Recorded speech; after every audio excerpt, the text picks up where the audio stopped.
Ernakulam-Angamaly അതിരൂപതയുടെ സാമൂഹിക സേവന വിഭാഗമായ സഹൃദയയുടെ നേതൃത്വത്തിൽ കോവിഡ് പ്രതിരോധത്തിനായി രൂപീകരിച്ചിട്ടുള്ള ഒരു സന്നദ്ധ സംഘടനയാണ് സഹൃദയാസമരിറ്റൻസ്.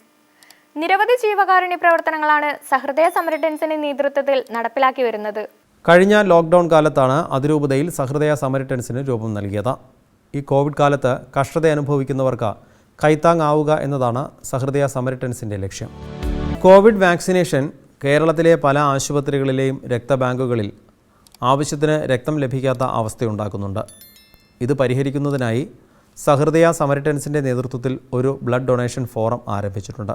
ഹോസ്പിറ്റലുകളിലെ രക്തദൗർലഭ്യം നേരിടുന്ന ഈ സാഹചര്യത്തിൽ ആവശ്യമായിട്ടുള്ള രക്തം ദാനം ചെയ്യുവാനായി സഹൃദയാസമരിറ്റൻ വോളണ്ടിയേഴ്സിനെ രൂപീകരിക്കുകയും അവരുടെ സഹായത്തോടെ ജനറൽ ഹോസ്പിറ്റലും lfhospitalലുമൊക്കെയായി നിരവധി പേരെ രക്തദാനം ചെയ്യുവാനായി മുന്നോട്ട് വരികയും ചെയ്തു.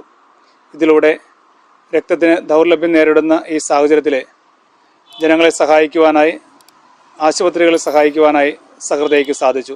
കോവിഡ് പോസിറ്റീവായവർക്കും വീടുകളിൽ നിരീക്ഷണത്തിൽ കഴിയുന്നവർക്കും സഹൃദയ വോളണ്ടിയർമാരുടെ നേതൃത്വത്തിൽ ഭക്ഷ്യധാന്യ കിറ്റുകൾ എത്തിച്ചു നൽകുന്നുണ്ട്. നിരവധി സുമനസ്സുകളുടെ സഹായത്തോടുകൂടി കരുതൽ എന്ന പേരിലാണ് ഈ പദ്ധതി നടപ്പിലാക്കുന്നത്. ഒത്തിരിയേറെ മക്കൾ കോവിഡ് ബാധ മൂലം ക്വാറന്റൈനിൽ കഴിയുന്നതുകൊണ്ട് ജോലിയും കൂലിയുമില്ലാതെ അവരുടെ അന്നന്നത്തെ ഉപജീവനത്തിനുള്ള വക കണ്ടെത്തുവാൻ സാധിക്കാതെ ബുദ്ധിമുട്ടുന്നവരുണ്ടായി. അവരെ സഹായിക്കുവാനായി സഹൃദയ കരുതൽ എന്ന പേരിൽ പദ്ധതി ആവിഷ്കരിക്കുകയും അങ്ങനെ ബുദ്ധിമുട്ടുന്ന ആളുകൾക്ക് ഭക്ഷണപദാർത്ഥങ്ങൾ എത്തിച്ചു കൊടുക്കുവാനായി പരിശ്രമിക്കുകയും ചെയ്തു. അങ്ങനെ നിരവധി കുടുംബങ്ങളിലേക്ക് ഭക്ഷണപദാർത്ഥങ്ങൾ എത്തിച്ചു കൊടുത്തുകൊണ്ട് അവരുടെ ബുദ്ധിമുട്ടിൽ സഹായിക്കുവാനായി സഹൃദയയ്ക്ക് സാധിച്ചു. സുമനസ്സുകളായിട്ടുള്ള നിരവധി പേരുടെ സംഭാവനകൾ സ്വീകരിച്ചുകൊണ്ട് തന്നെയാണ് ഈ പദ്ധതി സഹൃദയ ആവിഷ്കരിച്ചത്. ഇതിനോട് സഹകരിച്ച എല്ലാവരെയും നന്ദിയോടെ ഓർക്കുകയാണ്. സഹൃദയയുടെ കരുതൽ പദ്ധതിയോടെ വിവിധങ്ങളായിട്ടുള്ള പരിപാടികൾ ഇതിനോടകം തന്നെ നമ്മുടെ സമൂഹത്തിലെ നാനാജാതി മതസ്ഥർക്കായിട്ട് ലഭ്യമാക്കുവാൻ സാധിച്ചതിൽ സഹൃദയയ്ക്ക് ഒത്തിരി സന്തോഷമുണ്ട്.